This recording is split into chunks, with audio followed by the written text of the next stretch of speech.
Palabra de Dios, Génesis 11, 1-9. Tenía entonces toda la tierra una sola lengua y unas mismas palabras. Y aconteció que cuando salieron de oriente, hallaron una llanura en la tierra de Sinar y se establecieron allí. Y se dijeron unos a otros, vamos, hagamos ladrillo y cosámoslo con fuego. Y les sirvió el ladrillo en lugar de piedra y el asfalto en lugar de mezcla. Y dijeron, vamos, edifiquémonos una ciudad y una torre cuya cúspide llegue al cielo, y hagámonos un nombre, por si fuéremos esparcidos sobre la faz de toda la tierra. Y descendió Jehová para ver la ciudad y la torre que edificaban los hijos de los hombres. Y dijo Jehová, he aquí el pueblo es uno, y todos estos tienen un solo lenguaje, y han comenzado la obra, y nada les hará desistir ahora de lo que han pensado hacer. Ahora pues descendamos y confundamos allí su lengua, para que ninguno entienda el habla de su compañero. Así los esparció Jehová desde allí sobre la faz de toda la tierra, y dejaron de edificar la ciudad. Por esto fue llamado el nombre de ella Babel, porque allí confundió Jehová el lenguaje de toda la tierra, y desde allí los esparció sobre la faz de toda la tierra. Amén. Vamos a orar. Padre Dios, te damos muchas gracias, Señor, por tu amor y tu misericordia. Gracias, Señor, por esta palabra. Te pedimos, Señor, que se haga vida en cada uno de nosotros y que nos impacte. Permítenos, Padre Dios, morir a nosotros mismos el día de hoy y entender que lo que tú anhelas de nosotros es simplemente humildad. Padre, y que finalmente todos en este mundo vivimos en pecado, vivimos con dificultades, con debilidades, pero que en Cristo tenemos redención, tenemos la solución. Oramos en el nombre de Jesús. Amén. Bueno, cuando nosotros contemplamos los avances tecnológicos y científicos que ha logrado la humanidad, uno creería que el ser humano es lo suficientemente inteligente como para aprender de sus errores. Sin embargo, como lo vamos a ver hoy, ni siquiera un diluvio que destruyó a casi toda la humanidad fue suficiente para que el hombre se hiciera consciente de la consecuencia del pecado. De hecho, si nosotros prestamos atención al pasaje de hoy, que no simplemente está hablando de el origen de las lenguas, como dirían algunos, nos podemos dar cuenta que dentro de este pasaje, dentro de esta historia que nos está hablando acerca de la Torre de Babel, se está haciendo muchas referencias a todo lo que hemos leído hasta ahora, ¿cierto? Nosotros vamos a ver que se va a hacer referencia a varias historias que hemos leído desde Génesis 1 hasta este momento, reforzando así la idea de que en el hombre hay pecado, de que el pecado mora en el hombre. Por ejemplo, nosotros vamos a ver que en la actitud de estos hombres al construir esta ciudad y esta torre, podemos encontrar o podemos recordar la actitud de Eva al querer llegar a ser como Dios, ¿cierto? O también podemos encontrar un gran parecido en cómo los hombres, al querer construir esta ciudad por temor a ser esparcidos, podemos encontrar mucho parecido a la historia de cómo Caín construyó por miedo a ser asesinado esta ciudad, ¿cierto? Entonces vamos a ver que se repite la historia, se está repitiendo la historia. Perdón.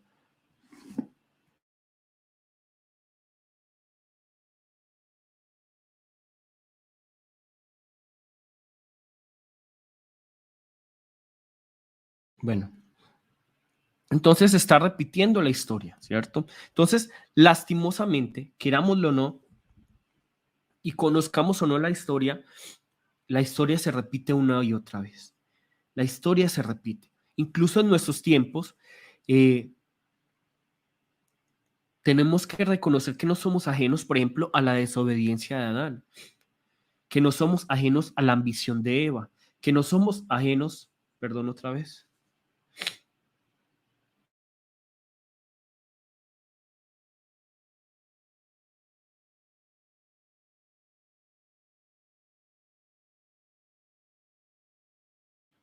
Bueno, no somos ajenos a la envidia, a la ira, a la intención de asesinato y el miedo de Caín. No somos ajenos al deseo de venganza de Lamec. No somos ajenos a la borrachera de Noé. No somos ajenos, por ejemplo, a la burla que Cam hizo de su padre Noé, ¿cierto? Todo lo contrario, son cosas que nosotros vivimos todos los días. Lo queramos o no, la historia de todos estos hombres que nosotros hemos visto hasta ahora, realmente es nuestra historia. Nosotros vemos todo en la historia que nosotros vivimos todos los días. Pero entonces la pregunta es, ¿será que nosotros estamos condenados a repetir esta historia?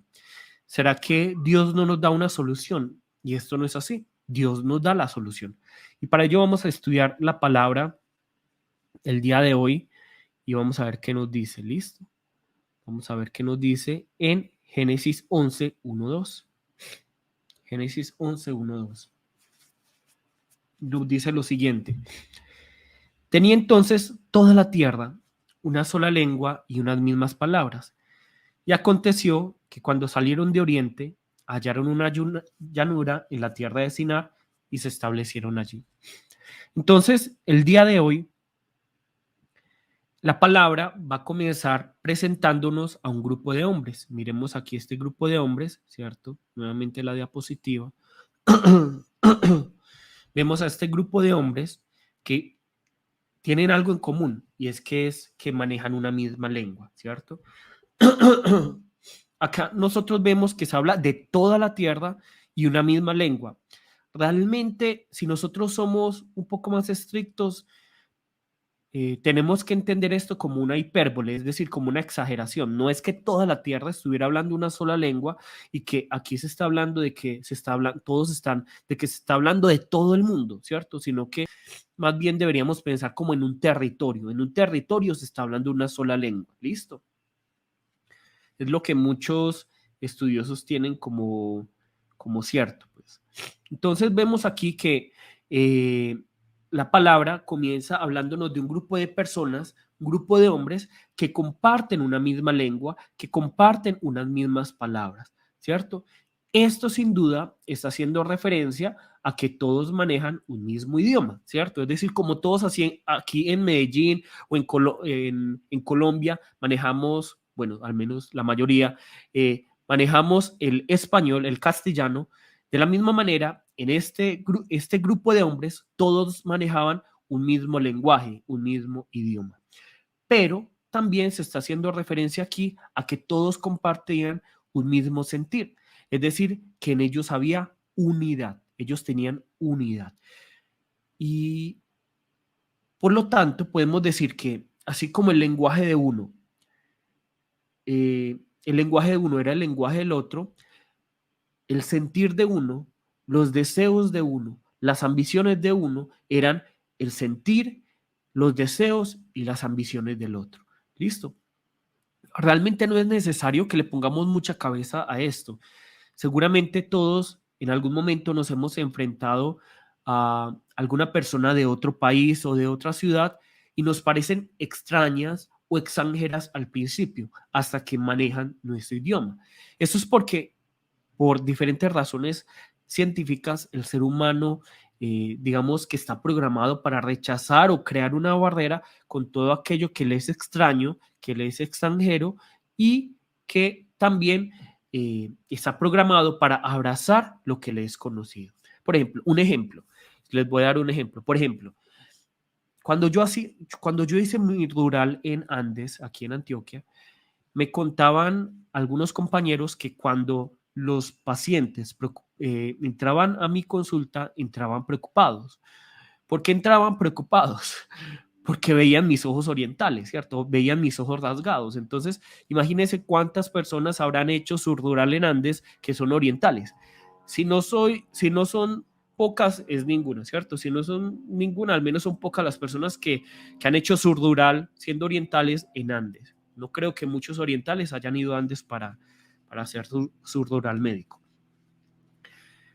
Y seguramente todas estas personas, cuando entraban a la consulta, cuando entraban al consultorio, cuando veían mi cara oriental, Lo primero que se preguntaban era, bueno, ¿cómo voy a expresar que me molesta es alguna parte de mi cuerpo, ¿cierto? ¿Cómo me voy a hacer yo entender?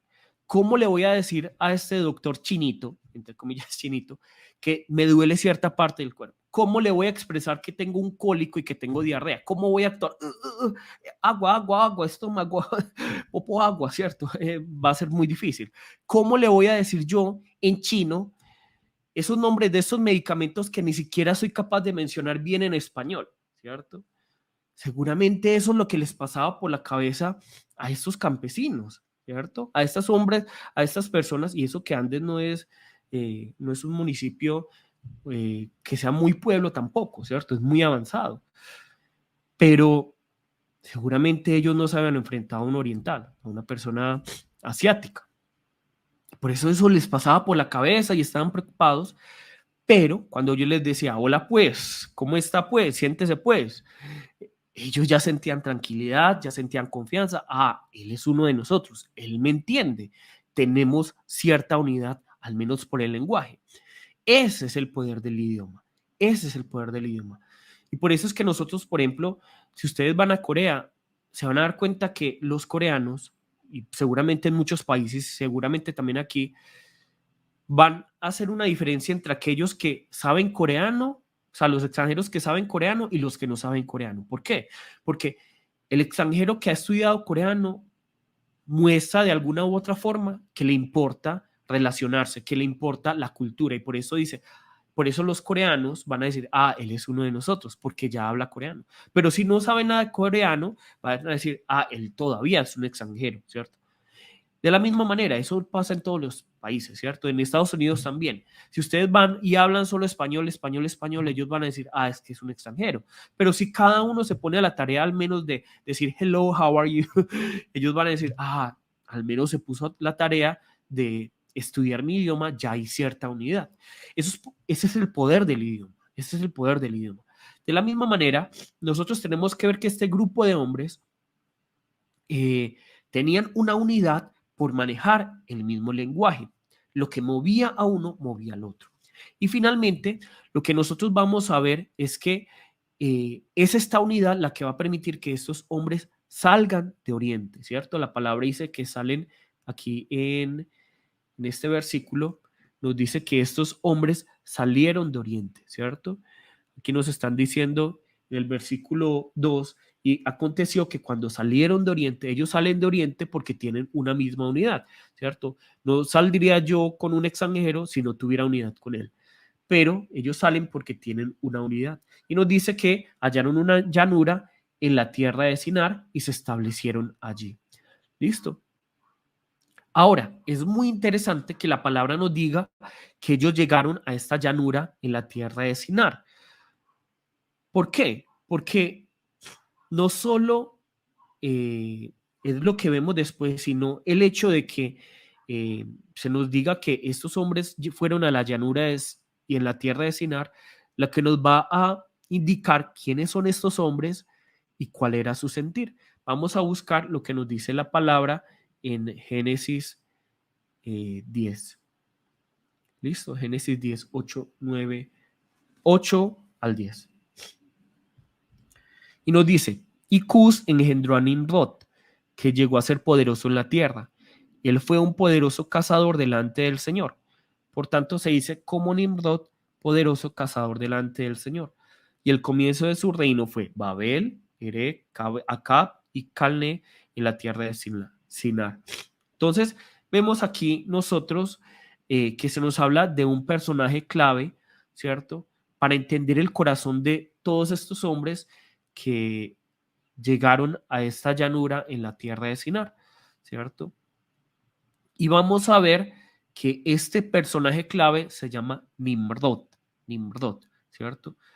Y cuando nosotros vemos aquí este nombre Nimrod, vamos a ver que la palabra aparentemente nos está hablando positivamente acerca de él, ¿cierto? Aparentemente nos dice que este hombre es poderoso en la tierra y que es un poderoso cazador delante del Señor. Entonces podríamos creer que se está hablando positivamente de él, pero cuando nosotros leemos todo el contexto Y cuando vemos la historia nos vamos a dar cuenta que Nimrod no, no era positivamente alguien que estaba delante del Señor, sino negativamente. Es decir, que cuando se habla aquí que estaba delante del Señor, más bien quiere decir que estaba en contra del Señor, ¿cierto? Que estaba constantemente en contra del Señor.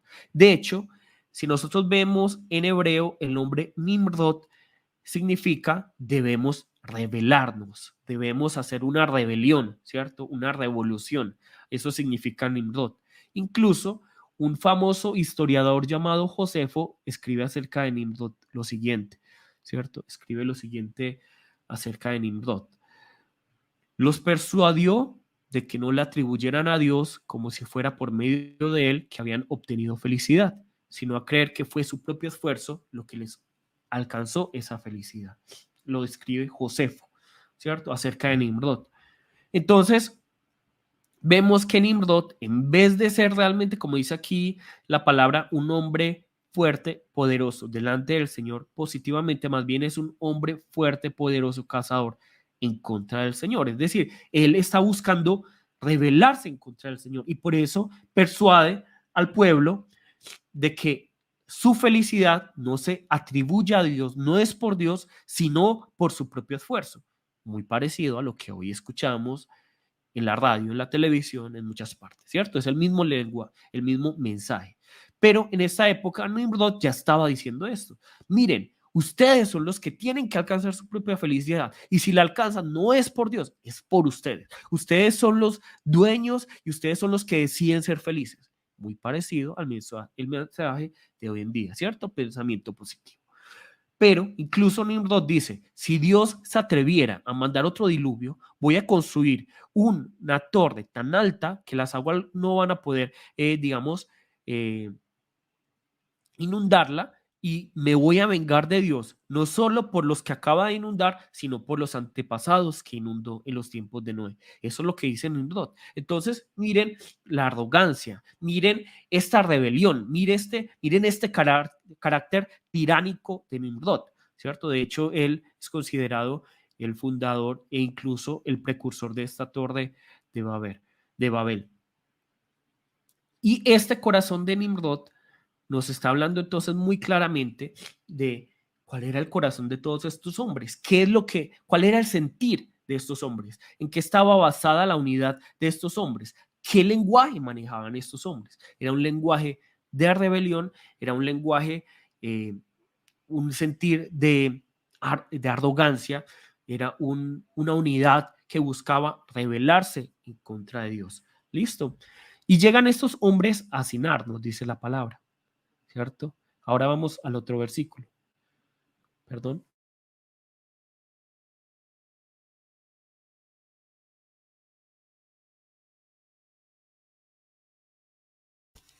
Vamos al otro versículo, versículos 3 al 4.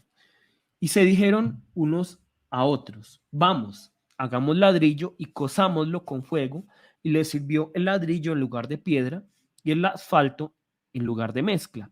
Y dijeron, vamos, edifiquémonos una ciudad y una torre cuya cúspide llegue al cielo y hagámonos un nombre, por si fuéramos esparcidos sobre la faz de la tierra. ¿Listo? Ahora, el texto bíblico nos revela que al llegar a esta llanura, en la tierra de Sinar, que es Babilonia también, esos hombres deciden construir una ciudad y una torre con ladrillos y asfalto, ¿cierto? ¿Para qué? ¿Para qué? ¿Para adorar a Dios? ¿Para glorificar al Señor? No, para adquirir reputación y para no ser esparcidos por Dios en dado caso, para no ser vencidos. De hecho, la palabra esparcidos, cuando nosotros lo vemos en términos del idioma original, hace referencia a cómo un ejército es esparcido luego de ser derrotado, ¿cierto? Entonces, lo que están diciendo ellos, para no ser derrotados y para ganarnos una reputación, para ganarnos un nombre, vamos a ganar una ciudad, vamos a construir una ciudad y vamos a construir una torre. Y aquí nos está diciendo que esos hombres no quieren construir cualquier torre, sino una torre que va a llegar hasta el cielo. Y seguramente cuando leemos esto por primera vez, lo que nos imaginamos es algo así, ¿cierto? Nos imaginamos algo así, perdón. algo así, ¿cierto? Nos imaginamos algo así, como una torre que va a llegar como al cielo, nos imaginamos como un edificio coltejer, pero más alto, mucho más alto, que va a llegar hasta los cielos y que va a llegar hasta Dios, ¿cierto? Nos imaginamos este tipo de estructura que literalmente llegue al cielo. Sin embargo, estos hombres no estaban pensando en esto, sino más bien estaban pensando en esto, ¿cierto? Estaban pensando en esta estructura que se llama un sigurat. Esto se llama sigurat, que realmente es una estructura que existió en esa época. Nosotros vamos a ver que esa estructura existió. De hecho, si ustedes buscan en Google van a encontrar ruinas de esa estructura. Y vamos a ver que este sigurat era un templo pagano que funcionaba como un portal, como una puerta para que los dioses descendieran del cielo a la tierra, satisficieren sus necesidades y a cambio de ello bendijeran a aquellos que les habían dado la bienvenida, ¿cierto? En otras palabras, los hombres proveían a los dioses de agua, alimento y un lugar para descansar en este lugar que se llama Sigurat, y los dioses, por otra parte, proveían a los hombres de prosperidad y protección, ¿cierto? Entonces, eso es, nuevamente, esto es un Sigurat, eso sí existió, se llama Sigurat. Era un lugar, ustedes ven, esto es como, es un templo, ¿cierto? Y es como, digámoslo así, como la puerta para que los dioses del otro mundo vinieran a la tierra. No es para que los hombres fueran al lugar donde estaban los dioses, sino para que los dioses vinieran.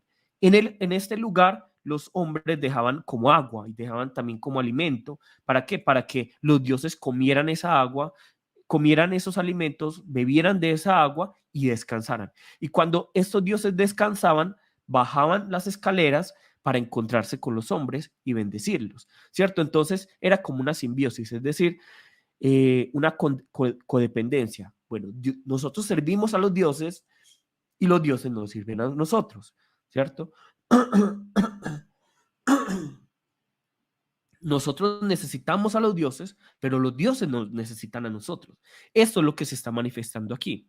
Entonces, podemos concluir con esto que lo que molesta a Dios, que lo que molesta a Dios no es exactamente que ellos hubieran construido una torre o que hubieran construido una ciudad, ¿cierto? Lo que está molestando a Dios en esa situación eh, es que ellos están construyendo una nación y una torre por su propia cuenta, sin depender de Dios y para crearse un nombre por sí mismos, ¿cierto? Porque de hecho nosotros vamos a ver en Génesis 12 que Dios le promete a Abraham que va a ser de él una gran nación y que va a engrandecer su nombre. Es decir, que va a ser Dios, que no va a ser Abraham por sí mismo, sino que van a ser, eh, eh, sino que va a ser Dios. No van a ser los hombres, no va a ser Abraham por sí mismo, sino que va a ser Dios. Entonces, el problema como tal no es la construcción de la ciudad, ¿cierto? El problema más bien es cómo estos hombres están construyendo una ciudad y están construyendo esta torre para poner su confianza y dependencia en esta ciudad y en esta torre y se están independizando de Dios. Incluso nosotros tenemos que tener en cuenta que lo que también molesta a Dios es que esos hombres están rebajando a Dios en su arrogancia, están rebajando al Creador y al Señor de todas las cosas a un simple siervo que está allí para servirles en sus ambiciones, para suplir sus ambiciones. Están convirtiendo a Dios en un hombre que, bueno, si yo te doy un poquito de comida y un poquito de agua, entonces tú cumples mis sueños. En eso están convirtiendo a Dios. En eso están convirtiendo a Dios. Entonces, lo que Génesis 11 está condenando, ¿cierto? Es lo que estos hombres expresan con su boca, ¿cierto? ¿Y qué es lo que expresan con su boca? Veamos aquí. Vemos aquí que ellos dicen, y le dijeron, vamos, edifiquémonos una ciudad y una torre cuya cúspide llegue al cielo, ¿cierto? Es decir, que mire, ellos en su arrogancia están diciendo, con nuestras manos vamos a construir un lugar muy alto, un lugar grande, ¿cierto? Ellos no quieren, realmente no están pensando como en altura exactamente, sino como un lugar grandioso, un lugar grandioso. ¿Para qué? Para que nos hagamos un nombre, para que seamos famosos, para que seamos famosos, para que nos independicemos de Dios y para que nos rebelemos en contra de Dios y seamos famosos, para que tengamos este nombre, para que seamos reconocidos. Pero también por si fuéramos esparcidos sobre la faz de toda la tierra. Es decir, nosotros vamos a construir este lugar, vamos a entregar nuestras ofrendas a Dios y Él nos va a prosperar, Él nos va a proteger, Él no va a permitir que seamos esparcidos, ¿cierto? Entonces miren esa dinámica que ellos están manejando, es una gran arrogancia en la que ellos se están independizando de Dios, ¿cierto? En la que ellos se están rebelando en contra de Dios, en la que ellos están convirtiendo a Dios como, o sea, están poniendo a Dios como en la posición de un siervo en la que pueden manejarlo con agua y con alimento y están construyendo una ciudad y una nación por sí mismos, independiente de Dios, contraria a Dios, y están poniendo su confianza en sus propias manos en vez de en Dios. ¿Listo? Ordenadamente, lo que Dios está condenando aquí en Génesis 11 es la arrogancia de estos hombres al rebelarse en contra de Dios, e incluso en cómo ellos rebajan a Dios a la posición de un siervo que pueden manejar con agua o con alimento. También a Dios le molesta y que está condenado aquí en Génesis 11 es el deseo de crear una nación y un nombre por sí mismos. Y lo último que vemos es la necedad de poner su confianza en las manos de sus obras, ¿cierto? Y es aquí donde cada uno debe evaluarse. Es aquí donde la palabra nos invita a cada uno a analizar nuestra vida de fe y nuestro corazón. Porque la palabra realmente no condena, por así decirlo, el hecho de que uno construya su vida o que uno se vuelva famoso para que de pronto no nos equivoquemos. Entonces si yo soy famoso es algo malo para el Señor. No, ¿cierto? No es del todo así. Lo que está condenando aquí la palabra es que es el corazón de los hombres. Es el corazón que se hace dependiente de las cosas del mundo, de la obra de los hombres, más que de Dios, ¿cierto? Es el corazón que busca usar a Dios para cumplir sus propósitos, en vez de adorar a Dios por ser Dios. Por ejemplo, yo les voy a dar un ejemplo muy personal, y no sé si a muchos les pasa o a todos. En mi vida de fe, en algún momento de mi vida de fe, una de las cosas que más se me dificultaba para mí recibir era la gracia del Señor. Pero no porque el Señor lo hiciera difícil, sino porque el mundo me programó o nos ha programado para creer que todo tiene un precio, para creer que todo tiene un precio. Y por eso se me dificultaba pensar que yo podía recibir la misericordia del Señor, que yo podía recibir el perdón de mis pecados, que yo podía recibir la gracia del Señor solo por medio de la fe. Y es por eso que yo trataba de realizar buenas obras, simplemente para ver si agradaba al menos un poco al Señor, para ver si podía recibir su bendición, para ver si podía recibir digamos, su provisión, para no ser destruido, ¿cierto? Esa era mi Babel.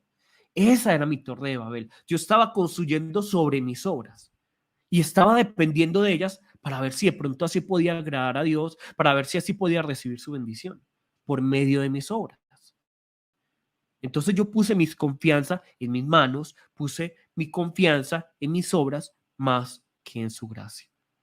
De esta manera, esta era mi Babel. Para algunos, por ejemplo, la Babel puede ser la religiosidad, que sin duda alguna va a producir una falsa sensación de seguridad. Entonces, algunas personas creen que con cantar canciones cristianas y aguantarse un sermón están rindiendo sus vidas a Cristo, cuando realmente están adorando a un Dios que ni siquiera conocen. Entonces, la dependencia de muchos está no en Dios como tal, sino que está en los ritos de las iglesias, están puestas sus confianza en que, bueno, si yo entrego un diezmo y no falta un domingo, entonces voy a estar bien con Dios. Para otros, su Babel, por ejemplo, puede ser el estatus socioeconómico, sin duda alguna, y no digo que esté mal. Pero para algunos se hace su punto de confianza, su punto de dependencia, como que su punto de seguridad. Entonces, ¿cuántas personas, por ejemplo, ponen su confianza totalmente en los bienes materiales? ¿Cuántas personas están buscando un nombre para sí mismos y no para glorificar al Señor? ¿Cuántas personas están corriendo sin importarle lo que hagan, sin importarle los medios, sin importar a quién pisotean para conseguir un puesto alto? ¿Cierto? ¿Cuántos están luchando, dejando sus principios cristianos con tal de conseguir un dinero y reconocimiento? Para algunos eso puede ser su Babel. Para otros, el Babel puede ser la arrogancia con la cual nosotros creemos que podemos convertir a Dios en un siervo de nosotros, en un siervo de nosotros. Y no lo decimos con nuestra boca, obviamente, porque suena muy feo. Pero tenemos a Dios como aquel que está allí. Dios es como una billetera que sacamos solo cuando necesitamos. Entonces, creemos que podemos manejar a Dios. Ah, bueno, yo le entrego una cancioncita y yo lo mantengo feliz con una cancioncita cristiana. Ah, yo lo mantengo feliz con el diezmo. Entonces ahí es cuando Él me bendice.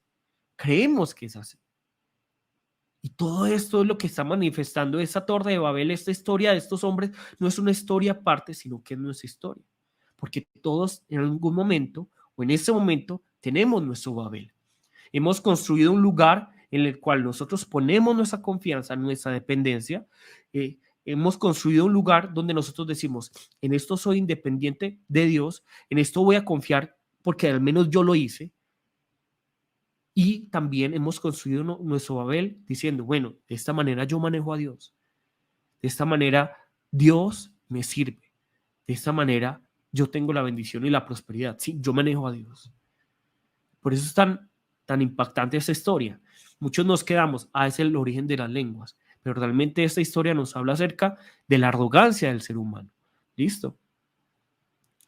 Ahora veamos que aquí cambia la historia, que aquí cambia totalmente la historia. Y vamos a ver qué nos dice Génesis 11:5. Y descendió, y descendió Jehová para ver la ciudad y la torre que edificaban los hijos de los hombres. Aquí nosotros encontramos el clímax de toda la historia, ¿cierto? Es el clímax, el punto de encuentro entre el versículos 1 al 4 y el versículo 6 al 9, ¿cierto? Es el punto de encuentro, ¿cierto? Pero este pasaje que nosotros estamos leyendo en este momento es una burla a la ciudad, a la torre y al corazón de estos hombres. Es un chiste que se cuenta solo. ¿Por qué? ¿Quién me puede decir dónde está el chiste aquí? De pronto alguien sabe dónde está el chiste aquí. De pronto alguien me dice, bueno, esto me parece muy gracioso. ¿Dónde está el chiste aquí? ¿Dónde está la burla aquí a la ciudad, a la torre y a estos hombres? ¿Dónde está el chiste? ¿Dónde está la burla? ¿A alguien de pronto se le ocurre? Alguien de pronto me puede decir, bueno, esta parte me parece como interesante, me parece graciosa, ¿cierto? O yo creo que el autor utilizó este versículo para burlarse de esto, de aquello. De pronto a alguien se le ocurre, ¿cierto? Si no, no importa. Igual yo les voy a decir. Bueno, entonces no veo que nadie haya respondido. Ah, bueno. Entonces me imagino que, bueno, entonces, muy bien, Marcela. Querían una torre que llegara al cielo, sin embargo a Jehová igual le tocó descender. Ese es el punto, ese es el chiste. ¿Por qué? Porque todos nosotros, muy bien Alder también, nosotros vemos que el chiste se encuentra en que, primero, estos hombres querían construir una torre que llegara hasta el cielo, ¿cierto? Eso es lo gracioso, lo primero gracioso. Lo segundo es que nosotros todos tenemos el conocimiento de que Dios es un Dios omnisciente, es decir, que Él lo sabe todo. Él lo sabe todo. Él lo sabe todo, todo, todo. Ustedes creen que Él no sabía, ustedes creen que Él tenía que bajar para ver si realmente estaban construyendo, tenía que ver cómo estaban construyendo la torre. No, Él es omnisciente, Él lo sabe todo. Él desde los cielos sabía muy bien que que ellos estaban construyendo una torre, conocía sus corazones, conocía sus vidas, conocía muy bien lo que estaban viviendo ellos. Pero el autor de este pasaje se está burlando de estos hombres porque está diciendo, esa torre, esa ciudad, esos planes de estos hombres son tan pequeños, tan pequeños, tan diminutos, tan insignificantes para Dios, que es como cuando uno se tiene que arrodillar para ver a las hormigas trabajar. Es cuando uno se tiene que arrodillar, postrarse para ver cómo se mueven las hormigas. Eso es lo que está diciendo el texto. Dios tuvo que bajar para ver esto que para Dios no era nada, ¿cierto? Ellos decían, es que vamos a hacer algo, vamos a levantarnos en contra de Dios, vamos a rebelarnos en contra de Dios, vamos a independizarnos de Dios y vamos a vivir por nosotros mismos y vamos a construir una torre que llegue al cielo para ser reconocidos, pero para Dios no era nada. Ese es el chiste. Aquí el autor, incluso podríamos decir que Dios se está burlando de estos hombres, porque creen que sus planes son grandes, creen que ellos pueden alcanzar las estrellas, alcanzar los cielos, que van a poder vencer, digámoslo de alguna manera, en su rebelión a Dios. Pero Dios baja y dice, esto es un chiste, esto es un chiste, ¿cierto? El chiste se cuenta solo, por eso les digo a ustedes, el chiste se está contando solo. Pero luego vamos a ver lo que nos dice el versículo 6, versículos 6 al 8. Y dijo Jehová, he aquí el pueblo es uno, y todos estos tienen un lenguaje, y han comenzado la obra, y nada les hará desistir ahora de lo que han pensado hacer. Ahora pues descendamos y confundamos allí su lengua, para que ninguno entienda el habla de su compañero. Así los esparció Jehová desde allí sobre la faz de toda la tierra, y dejaron de edificar la ciudad. Amén. Entonces vemos aquí que el versículo 5 era una burla, pero no significa esto que Dios no se tomara en serio lo que estaba ocurriendo. Dios se toma tan en serio esto que por eso hace un plan. Hace un plan, ¿y cuál es? Confundir la lengua de ellos. ¿Por qué? Porque estos hombres están sobrepasando un límite que no deberían, ¿cierto? Un límite que los va a alejar más de Dios y va a producir destrucción en ellos, ¿cierto? Y entonces lo que Dios hace es un juicio preventivo, por así decirlo, un juicio preventivo que va a destruir su unidad y va a confundir su lengua. ¿Por qué es un juicio? ¿Por qué les digo que es un juicio? Porque finalmente vamos a ver que ellos son, que ocurre lo que ellos temieron, ¿cierto? Que finalmente fueron esparcidos, que como ya les había dicho, hace referencia a que fueron vencidos, y fueron esparcidos. ¿Y por qué es preventivo? Porque en la misericordia del Señor, Dios no quiere que ellos pasen un límite, que ellos no creen, digamos, un precedente para que muchas personas más caigan espiritualmente, ¿cierto? Eso es lo que Dios está haciendo. Y lo vamos a ver también, por ejemplo, en Génesis 3. Dios hace un juicio preventivo sobre Adán y Eva para que ellos, digamos, ellos son echados fuera del Edén para que no tomen del árbol de la vida, porque entonces van a vivir, van a ser inmortales, entonces van a vivir en pecado, van a vivir en una muerte eterna. Entonces, miren, Dios hace a veces estos juicios preventivos, ¿cierto? Y aquí es donde nosotros debemos entender cómo Dios obra en nuestras vidas, ¿cierto? Dios obra de esta manera en nuestras vidas. Y nosotros, por así decirlo, vamos en nuestras vidas a ver estos juicios preventivos, ¿cierto? ¿Cómo así? ¿Cómo así? Ejemplos, les voy a dar ejemplos. Dios, por ejemplo, muchas veces le va a tocar rebajarnos. No le va a tocar a Él, ¿cierto? Pero Dios muchas veces nos va a rebajar. Dios muchas veces nos va a confundir. Dios muchas veces nos va a humillar. Dios muchas veces va a destruir nuestros sueños, nuestros planes, pero no es porque Dios sea un Dios malvado, ¿cierto? Porque nosotros nos imaginamos, este Dios que no hizo lo que yo quería, que no cumple mis sueños, mis planes, que este Dios que me humilla, que este Dios que me rebaja, que este Dios que me hace pasar por estas dificultades. Y pensamos en un Dios malo. Pero la verdad es que Dios no es un Dios malo que se alegra de nuestras desgracias, sino que más bien nos está, digamos, está haciendo que nosotros no pasemos ciertos límites, que nosotros aprendamos para que no nos alejemos más de Él y para que no seamos destruidos. Entonces, nosotros debemos entender que esas situaciones que muchas veces se nos dificulta entender, que a veces nos confunden, como le pasó a estos hombres. A veces no es porque Dios, o sea, a veces no, nunca es porque Dios es malo, sino que más bien es porque Dios está protegiéndonos, Dios nos está cuidando, Dios está viendo que estamos a punto de pasar un límite del cual no vamos a poder volver, ¿cierto?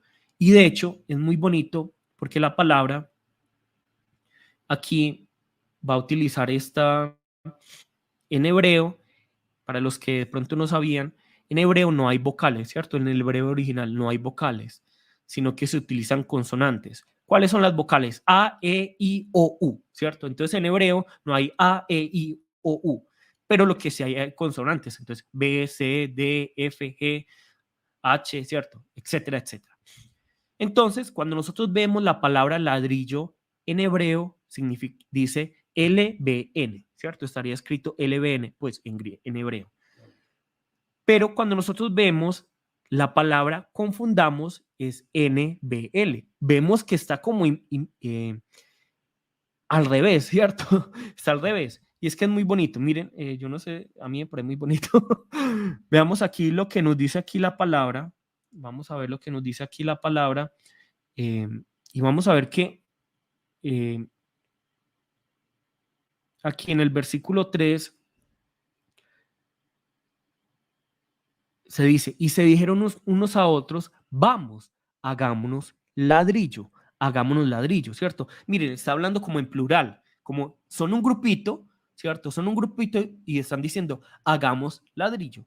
Y aquí Dios está utilizando este plural, como este grupito, por así decirlo, para decir, bueno, vamos, pero ¿para qué?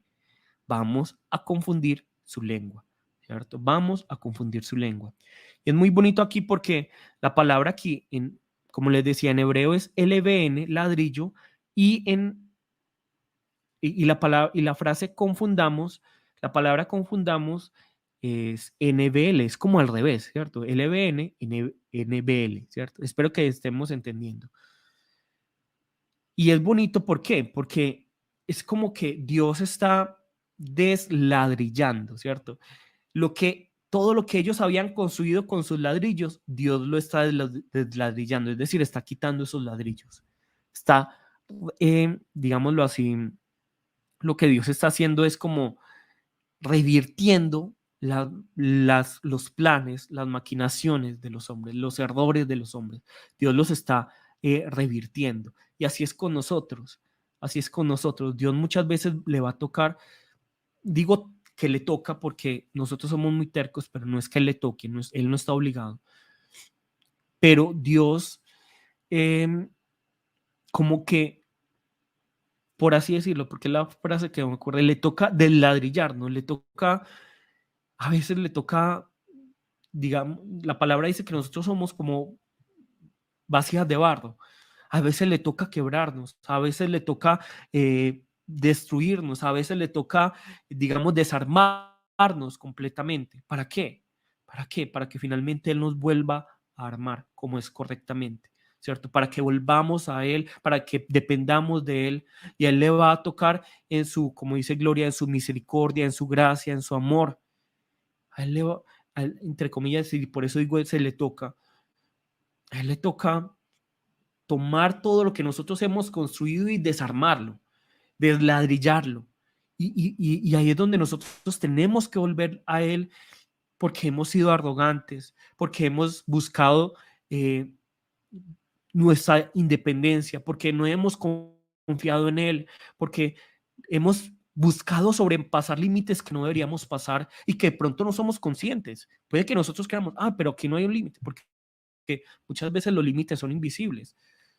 Y, y aquí es donde Dios, como ya les digo, por así decirlo, le toca desequilibrarnos, desarmarnos, desladrillarnos, le toca humillarnos, le toca, digamos, hacer de nosotros algo que a nadie, para ninguno de nosotros es cómodo, para ninguno de nosotros es fácil, para ninguno de nosotros es algo agradable, más bien es duro, es doloroso y muchas veces todo eso se puede convertir como Dios, ¿por qué hiciste esto?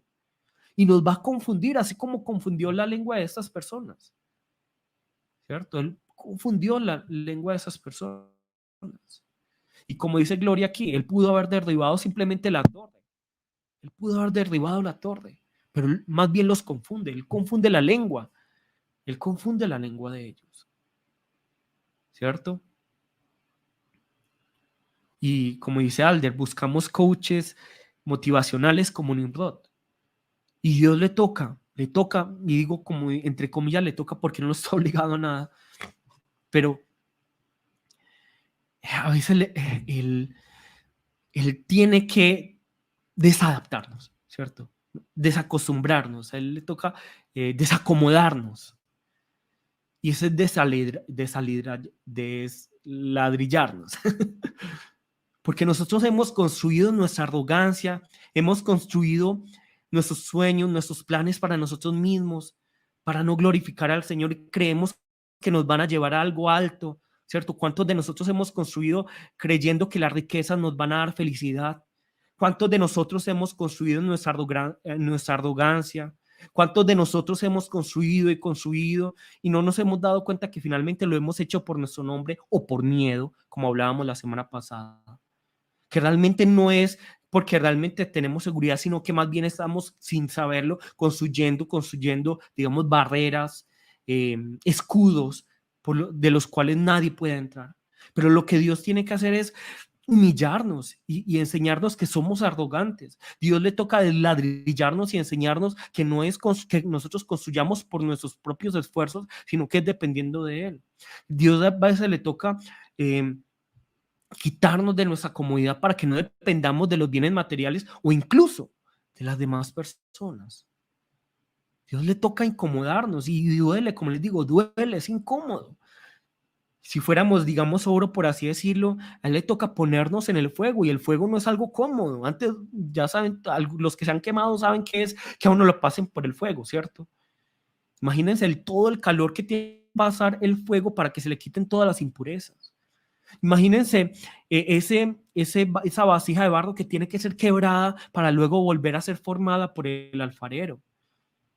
Y es lo mismo que el Señor tiene que hacer con nosotros el día de hoy, desladrillarnos, quitarnos esa arrogancia, quitarnos ese pensar, es que yo puedo por mí mismo. Y no estoy diciendo que Dios no quiera que nosotros construyamos, pero dependiendo de Él, confiando en Él, poniendo nuestra confianza en Él, glorificándole a Él. Y cuando no lo hacemos así, Él sabe que estamos construyendo sobre arena y no sobre la roca sólida que es Cristo Jesús. Y por eso Él nos desladrilla, Él nos incomoda, Él nos desadapta, ¿cierto? Él, como les digo, le toca hacerlo, le toca hacerlo. Y finalmente nosotros vemos aquí que estos hombres, por querer depender de ellos, en su arrogancia, en buscar un nombre para ellos mismos, ¿cierto? Finalmente reciben vergüenza, reciben una total vergüenza, porque el nombre aquí, Babel, que realmente también es como, tiene que ver con Babilonia, significaba para ellos el portal de los dioses. Génesis 11:9 nos dice, pero esto fue llamado el nombre de ella, por esto fue llamado el nombre de ella Babel, porque allí confundió Jehová el lenguaje de toda la tierra y desde allí los esparció sobre la faz de toda la tierra. Entonces vemos que vemos que el autor, en vez de Babel como el portal de los dioses, utiliza la palabra balal, que significa más bien confundir, balbuceo, como están diciendo bobadas, ¿cierto? Están diciendo bobadas.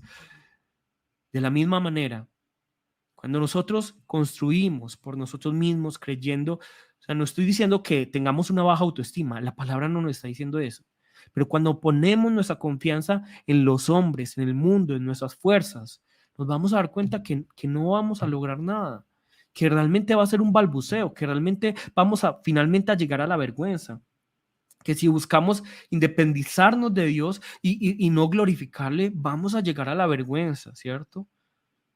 Porque, y ahí es donde tenemos que ser cuidadosos. De pronto en la religión se nos ha enseñado que es como una relación tóxica con Dios, pero no es así. Por eso es que Dios quiere por eso es el problema de la religión y lo que yo les decía, para muchos es un Babel, pero Nosotros no podemos vivir una vida religiosa sino una vida de libertad, no de miedo de Dios, sino una vida en la que nosotros decimos, Dios te amo, Dios te amo, Dios te glorifico, y en la que Dios, no porque Él está obligado o no porque nosotros le damos, Él también nos prospera, Él también nos bendice, Él nos da de su amor, Él nos da de su gracia, Él nos da de su bendición, y no porque Él está obligado, como ya les dije. Es una relación de amor, ¿cierto? Pero aquí antes tenemos que ver esto. ¿Será que la historia termina aquí? ¿Será que la historia termina aquí? ¿Será que esto simplemente es la historia del, no sé, de por qué se esparcieron? ¿O será la historia de simplemente el origen de las lenguas, como les decía ahora? ¿Será que esta historia no tiene ninguna relación finalmente con Cristo?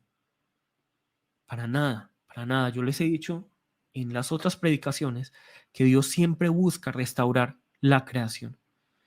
Él busca desladrillarnos, pero luego ladrillarnos, ¿cierto? Él busca la forma de formarnos correctamente en Cristo Jesús. Es decir, lo que Él tuvo que desarmar, lo que Él tuvo que desacomodar, lo que Él tuvo que avergonzar y humillar, finalmente Él ¿qué? Lo va a volver a armar, pero en Cristo Jesús, de la manera correcta, de la manera planeada. No Dios a nuestra imagen, sino nosotros a imagen de Dios, por medio de Cristo Jesús. Por medio de Cristo Jesús. Y por eso nosotros vamos a ver que, como ya les había dicho antes, Adán y Eva se rebelaron en contra de Dios. ¿Dónde? En el huerto del Edén. Pero vemos que Cristo Jesús rinde su voluntad ante Dios en el huerto del Monte de los Olivos. Miren, es muy interesante que sea en el huerto. Abel clama por venganza cuando fue asesinado por Caín, pero Jesús pide perdón por aquellos que le estaban asesinando, por aquellos que le estaban crucificando. Noé se desnuda por tomar vino, ¿cierto? En su copa de borrachera, pero Jesús estaba desnudo, también así como Noé, y carga con la ira, carga con la copa, pero no con una copa de vino, sino con la copa de ira de Dios por cada uno de nosotros. Esta historia no es diferente. Esta historia no es diferente. Eso que Dios desladrilló, eso que Dios esparció, eso que Dios, digamos, esa unidad que Dios quitó. Luego vamos a ver que hay una promesa en Sofonías, un libro que de pronto no vemos mucho, ¿cierto? Sofonías 3:9.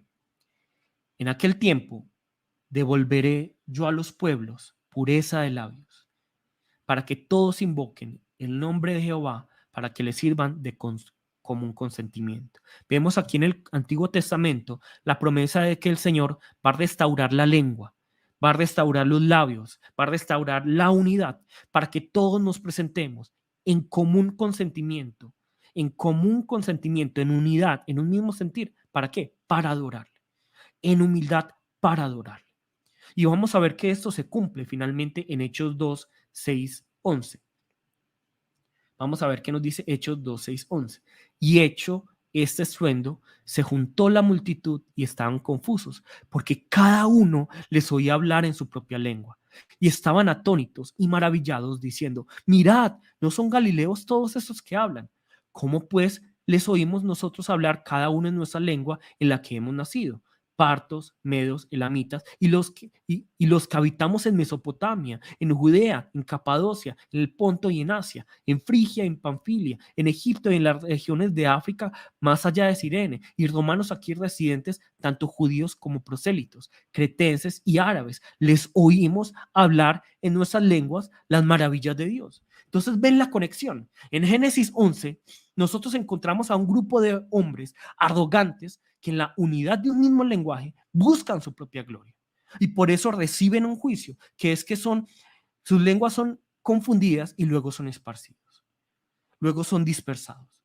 Pero en el libro de Hechos, luego de que viene el Espíritu Santo, luego de la obra de Cristo Jesús, nosotros encontramos a un grupo de hombres humildes que buscan la gloria de Dios, que buscan glorificar a Dios y que en la diversidad de las lenguas que ellos están allí hablando, están construyendo unidad, están construyendo la unidad en Cristo.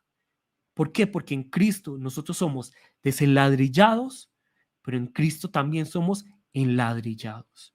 Porque en Cristo somos desarmados, pero volvemos a ser armados. Porque en Cristo nosotros somos humillados, pero finalmente vamos a ser exaltados. Porque en Cristo, cuando nosotros buscamos la gloria del Señor, comenzamos en arrogancia, pero luego terminamos con humildad. Listo. Entonces, miren la hermosura de esta historia. Muy hermosa y hay mucho todavía para sacar, pero vamos a orar aquí. Padre Dios, te damos muchas gracias, Señor, por